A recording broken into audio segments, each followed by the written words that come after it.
music.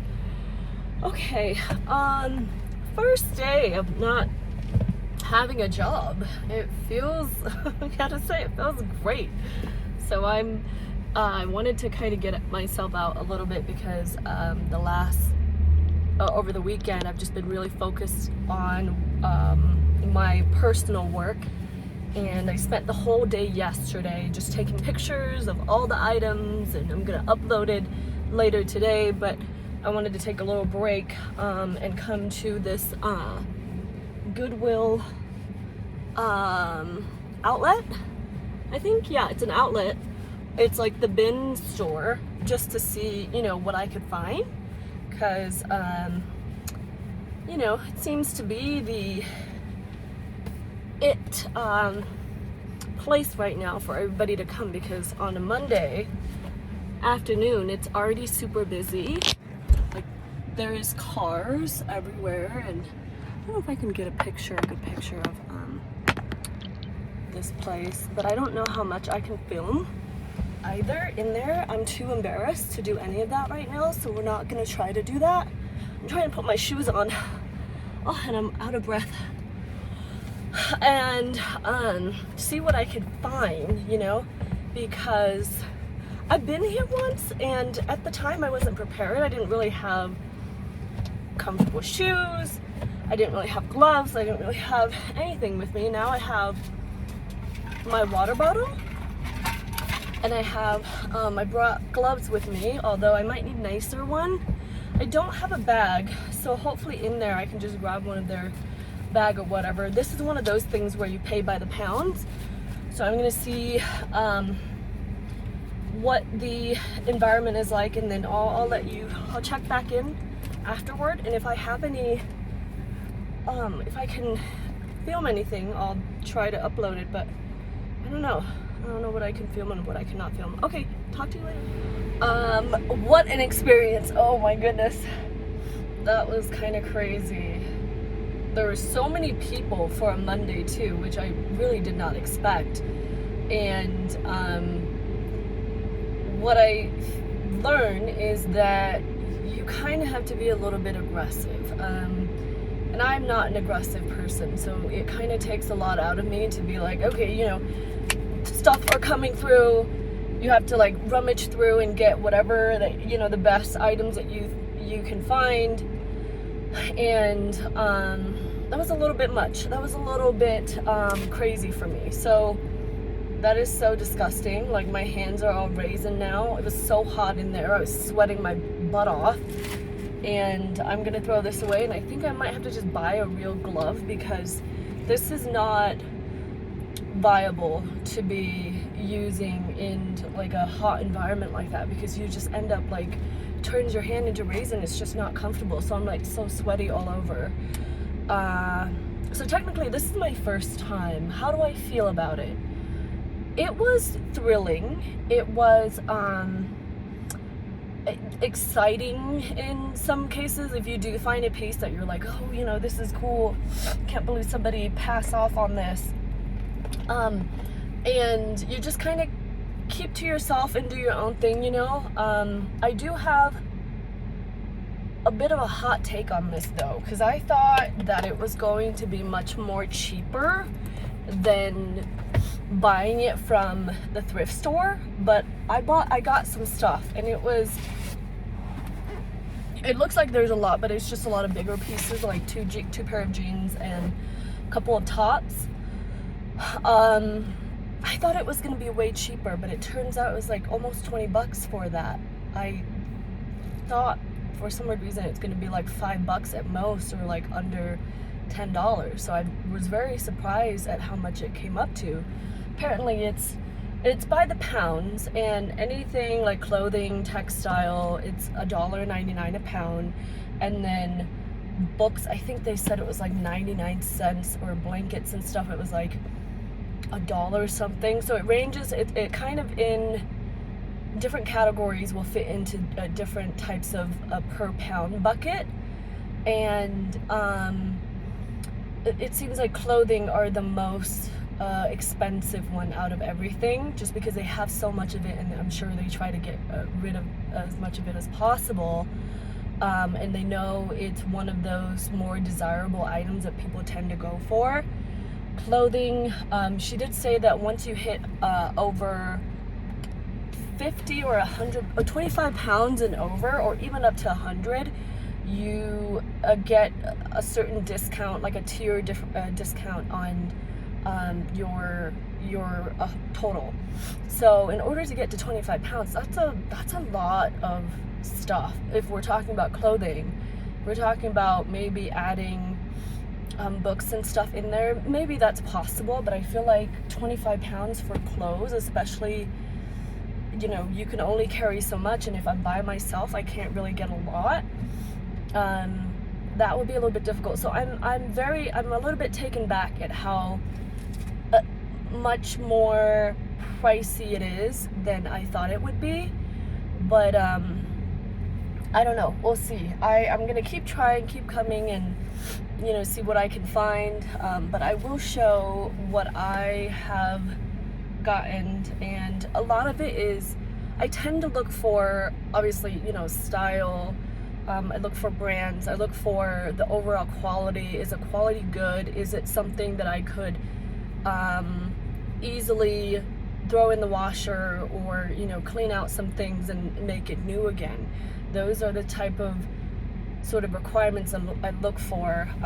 And I did get more of, like, I guess, more heavier duty pieces, just because I feel like it's gonna head into fall soon, so I should be preparing or transition for that.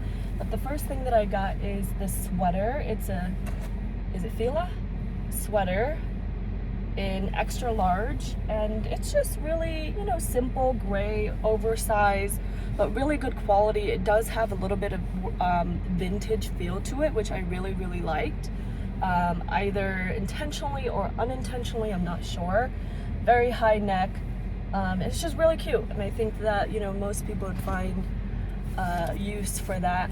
And then the other sweater I got is from a brand called Cynthia Rowley, and I think that I'm familiar with this brand, or I've heard of it before. She's in a size small, but she is stretchy, so I figure, and I like the pattern. Again, the quality is really nice, very high neck. And this was, well, it doesn't have a price because it was £5, but still, I thought this is really cute. It's like rust and white grid lined. The other shirt I bought is this Timberland one, which it's screaming very vintage feel to me, so I bought it. There's a bicycle, and I think it says, what does it say? Smart Cycle. Like I said, it's Timberland, and it is in a size XL. I usually go for larger sizes just because I feel like it's going to be more applicable for a lot of you know, consumer to go for larger size. I myself do the same thing, so I figure it would be the best option to go for the bigger size. One other thing I wanted to point out too, if you ever find yourself or wanting to go try the bin out, I highly recommend it. I think it's kind of, like I said, very thrilling, but you do have to kind of keep in mind too that, sorry, I have to keep moving this because it's keep moving down because it's so hot, there is a distinctive smell to it that you kind of have to get used to. Once you're in there for maybe about 10-15 minutes or so, you kind of get used to it, and it's just the natural smell of, you know, old musky clothes that you would expected, you know, walking into something like that where it's just bins and bins of goods. So you just kind of have to get used to that a little bit. If you want to bring a mask, great, but again, it's very hot in there. And if you want to bring gloves, don't do anything like this. Don't do, is this latex gloves? Don't do that. Maybe find something that is more breathable, I would recommend. So I'm probably gonna do that now. Go find some cheap gloves that are more breathable that I could, like, you know, use over and over, or maybe some gardening gloves. And then oh, I I guess I have more stuff to show. The next one I got, again, sticking with the vintage tee, I got this XL Champion Blue, yeah, t-shirt. Again, very basic. See, it's that like musky smell. It almost smells like sweat. I know it sounds terrible, but it is what it is. This is a part of the, you know, struggle that you have to kind of get over when you are in the bins. And you kind of, again, you know, make sure that you dress comfortable, wear tennis shoes, wear breathable clothing, t-shirts, bring gloves, maybe even like earphones if you kind of want to just get in there and, you know, keep to yourself. And you have to also be willing to kind of throw yourself in there in the bins, right? Like go and grab what you need to grab, and not that you are inconsiderate for people around you, but it's just the nature of the game, you know. You're not hitting people, you're not throwing stuff at people. It's not like that. You're just gonna have to kind of command your space a little bit, you know, and other people will do the same too, as long as it doesn't get too aggressive. I think that you know, everybody will win at the end. But it is very exciting to me. The other two pieces, I guess I also got this hat. I don't know why I got so many athletic stuff. I didn't mean to, but I thought, you know, this is oh shoot, is this? Oh, this is, I don't know if this is men's or women, but I guess depending on what kind of hat you have. I think again, just a little bit of cleaning right here that I need to do, but other than that, it's like completely brand new that I can resell. And then the other, I guess I did get a lot of stuff, huh? Okay, so I got 2 pair of Levi's, very old Levi's. I wasn't sure about this one because the legs are a little bit more taper and straight, and I know that's really not the look right now that everybody's going for. But again, you know, very classic, very old vintage denim that I think people tend to gravitate towards. This is more a lighter, and this is size, what size is it? Size 10? I don't know. I actually don't know what size this is, but let's try and see if it's my size. It's probably around 27, 28. Zipper, which is incredible for Levi's, because normally Levi's, you especially the newer one, they instead of zipper they put in buttons, which gosh, I really don't like those, so I prefer the zipper instead. But anyways, this is a little bit kind of rugged at the bottom here, but other than that, it's still in very good quality. I'm not seeing any stain or anything, and it's just a classic, you know. Another Levi in the dark. This one's a little bit more vintage in a sense that there's a little bit more distress happening in the back. And then I do like the style of this one because it's a little bit more sort of straight leg versus tapered. And again, I think this is the same size, but I could be wrong. I shouldn't be putting any. This is a little bit bigger. This is more, I think maybe 28 or even 29. Again, better to go size up. It's just more preferable, I guess, to get bigger size.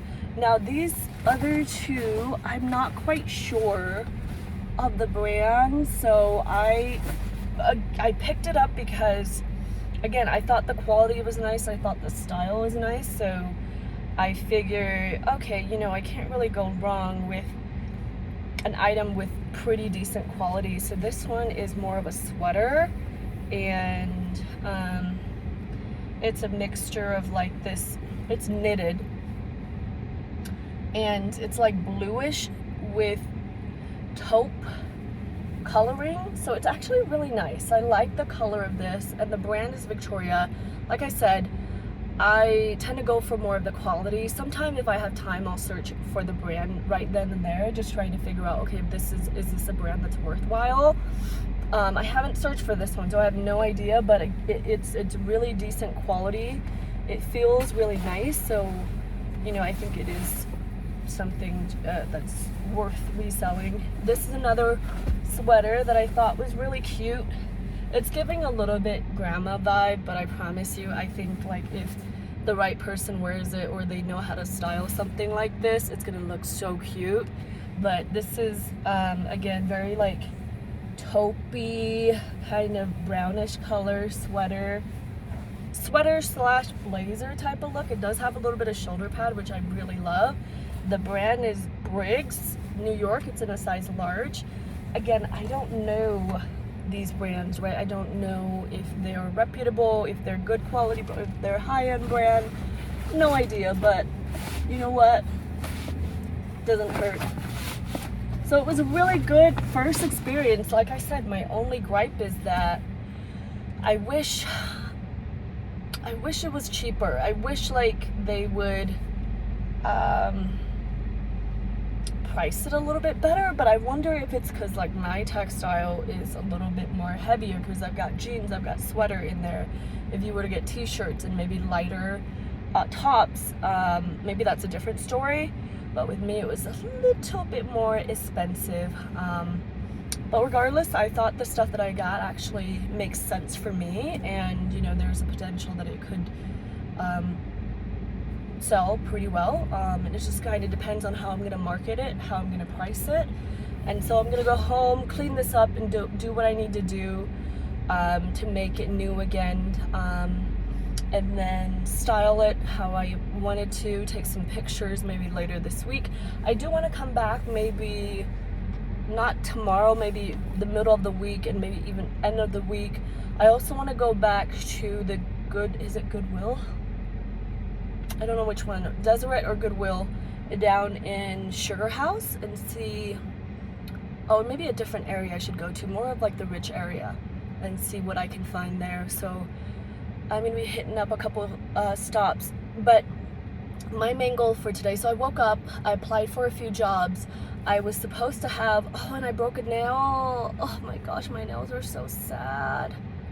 Oh yeah, I think that's another thing you have to keep in mind too. Probably not a good idea to have long nails when you go and do things like this. Not that my nails are long, but it's already very fragile.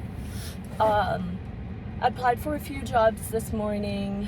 I was supposed to have that, not an interview, but just a little discussion with one of the recruiter today, but she decided she was gonna take today off, so we rescheduled it to tomorrow.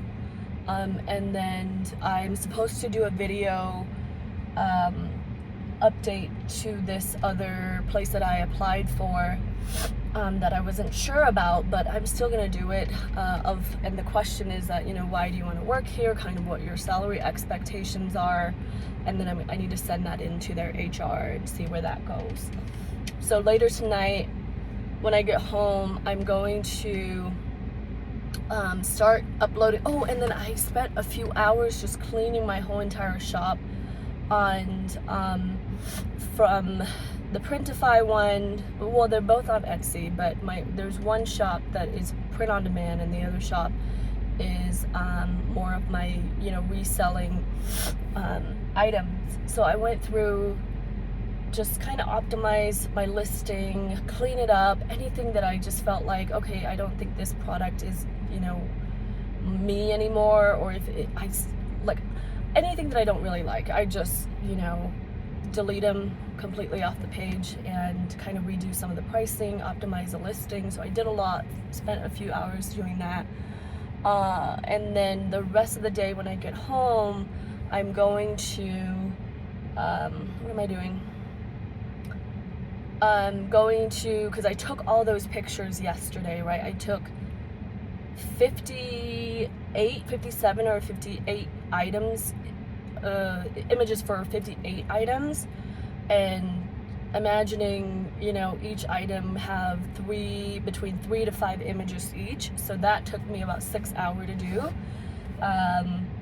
So I pretty much spent my whole entire yesterday to do that. I just need to upload everything, create the listing, create the bullets, create the highlights, and that's going to be a lot of work. So I'm going to be doing that tonight and then throughout this week as well, on my shops.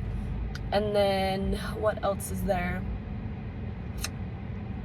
I feel like there's something else. I mean, if there's some times left over, I'm going to continue to apply for jobs or whatever that I could find, and then just keep myself busy. I think, I mentioned this over and over again, is that my saving grace right now is the fact that I am keeping myself busy. I'm completely occupied at all time, and I, force myself to do things. So I'm not sitting there depressed and sad and stressed out about things. I'm not in that headspace because I'm able to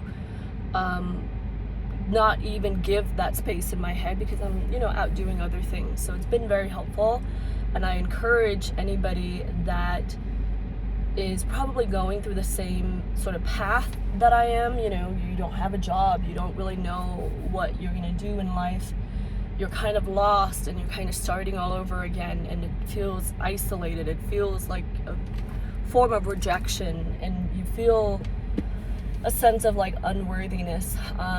Just try to keep yourself busy, try new things, say yes to things that you never said yes to before.